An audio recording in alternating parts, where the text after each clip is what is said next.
Assalamualaikum warahmatullahi wabarakatuh. Hai teman-teman semuanya, apa kabarnya nih? Semoga baik-baik saja ya. Perkenalkan, nama saya Esa Raswati. Pada video ini, saya akan menjelaskan materi tentang karakteristik pendidikan IPS di SD dan dimensi IPS. Yuk kita simak video bersama-sama. Karakteristik pendidikan IPS di SD. Kajian IPS berfokus pada kehidupan manusia dengan sejumlah aktivitas sosialnya. Materi pendidikan IPS berasal dari disiplin ilmu-ilmu sosial yang kemudian dipadukan dan tidak terpisah-pisah dalam disiplin ilmu. Seperti yang kita ketahui, bahwa dalam pengembangan pendidikan IPS di setiap jenjang pendidikan memiliki perbedaan karakteristik yang tertentu, disesuaikan dengan perkembangan dan usia peserta didik. Untuk mengetahui karakteristik pendidikan IPS di SD, kita dapat melihat karakteristiknya dari berbagai pandangan. Yang diantaranya adalah dilihat dari segi materi dan strategi penyampaiannya. Yang pertama, ada materi IPS. Pembelajaran IPS pada hakikatnya adalah menelaah interaksi antara individu dan masyarakat dengan lingkungan, yaitu fisik dan sosial budaya. Menurut Mulyo Cokro-Dikaryo, materi IPS digali dari segala aspek kehidupan praktis di masyarakat. Oleh karena itu, pengajaran IPS yang melupakan masyarakat sebagai sumber dan objeknya merupakan suatu bidang ilmu yang tidak berpijak pada kenyataan. Ada 5 macam sumber materi IPS, diantaranya adalah: yang pertama, segala sesuatu yang terjadi di sekitar anak, seperti di keluarga, sekolah, desa, kecamatan, sampai lingkungan yang lebih luas dengan berbagai permasalahannya. Yang kedua, kegiatan manusia, seperti mata pencaharian, pendidikan, keagamaan, produksi, komunikasi, dan transportasi. Ketiga, lingkungan geografis dan budaya, segala aspek geografi dan antropologi yang terdapat pada lingkungan sekitar sampai lingkungan luas.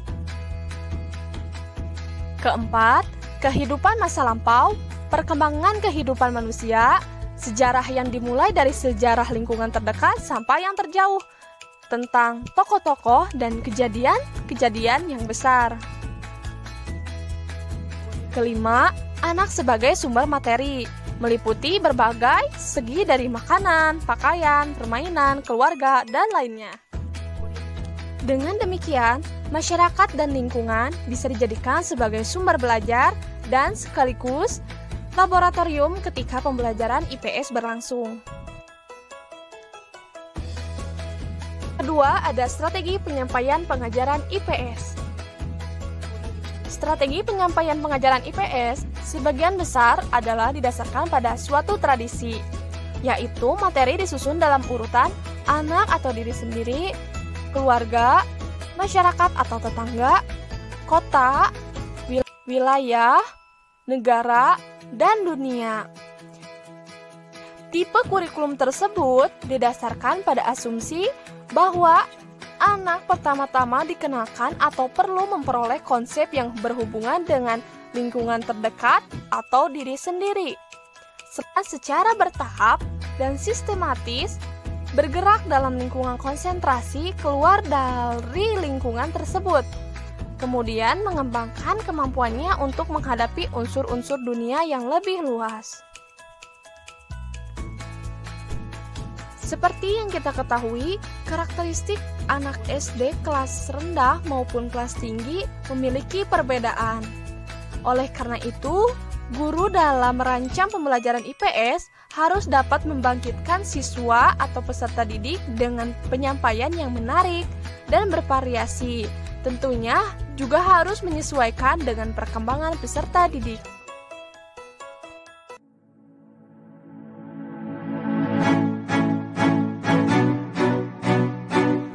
Selanjutnya adalah materi tentang dimensi IPS. Yang pertama, dimensi pengetahuan. Dimensi pengetahuan mencakup fakta, konsep, dan generalisasi. Fakta adalah data yang spesifik tentang peristiwa, objek, orang, dan hal-hal yang terjadi. Dalam pembelajaran IPS, diharapkan siswa dapat mengenal berbagai jenis fakta, khususnya yang terkait dengan kehidupan. Konsep merupakan kata-kata atau frase yang mengelompokkan kategori dan memberi arti terhadap kelompok fakta yang berkaitan, yaitu sejarah, politik, ekonomi, antropologi, geografi, sosiologi, dan psikologi. Sedangkan generalisasi merupakan suatu pernyataan dari dua atau lebih konsep yang saling terikat. Generalisasi memiliki tingkat kompleksitas isi disesuaikan dengan tingkat perkembangan siswa. Yang kedua, dimensi keterampilan. Keterampilan sangat penting untuk mempersiapkan siswa menjadi masyarakat yang mampu berperan aktif secara cerdas dan demokratis sebagai warga negara Indonesia. Dimensi ini mencakup keterampilan meneliti, berpikir, partisipasi sosial, dan berkomunikasi. Yang ketiga, dimensi nilai dan sikap. Nilai yang dimaksud di sini adalah seperangkat keyakinan atau prinsip perilaku yang telah mempribadi dalam diri seseorang atau kelompok masyarakat tertentu yang ketika berpikir atau bertindak. Nilai dibedakan menjadi dua, yaitu nilai substantif dan nilai prosedural. Nilai substantif adalah nilai yang menjadi pegangan dan diyakini seseorang terkait sesuatu hal. Berdasarkan pembelajaran IPS, nilai dan sikap perlu diajarkan serta ditanamkan. Dan siswa perlu mengetahui ada keragaman nilai dalam masyarakat dan mereka perlu mengetahui isi nilai dan implikasi dari nilai-nilai tersebut. Nilai dan sikap yang dimiliki siswa akan membantu siswa lebih peka dengan masalah-masalah yang terjadi di kehidupannya, sehingga siswa mampu mengambil solusi yang tepat. Selanjutnya ada nilai prosedural. Merupakan nilai-nilai prosedural yang perlu dilatih atau dibelajarkan, antara lain nilai kemerdekaan, toleransi, kejujuran, saling menghormati kebenaran, dan menghargai pendapat orang lain. Yang keempat, ada dimensi tindakan. Tindakan sosial merupakan dimensi pembelajaran IPS yang penting karena tindakan dapat memungkinkan siswa menjadi peserta didik yang aktif.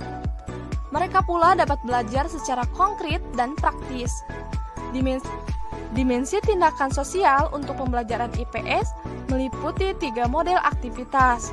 Yang pertama, percontohan kegiatan dalam memecahkan masalah di kelas seperti cara berorganisasi atau bekerja sama.